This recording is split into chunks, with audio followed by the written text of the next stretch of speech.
So on my mother's side, her grandparents were Orthodox. They came from Eastern Europe, came to New York from Eastern Europe. And my grandfather was born in New York, and he grew up and went off to college, which made him, skeptical and cosmopolitan as it can do.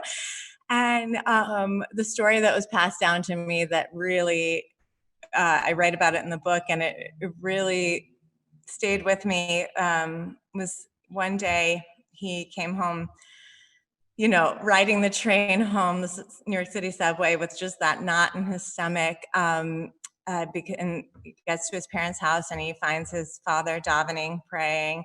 And he waits for him to finish. That feeling when you have to have a difficult conversation with someone. I can just picture that tension.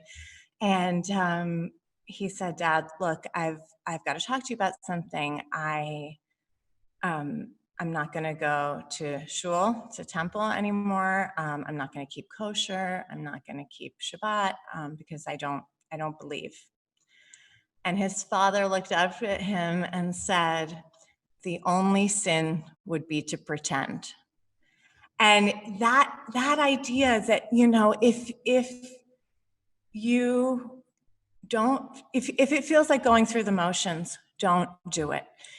Follow what works for you, and the idea that you can't force it. You can't force belief. You cannot force non-belief.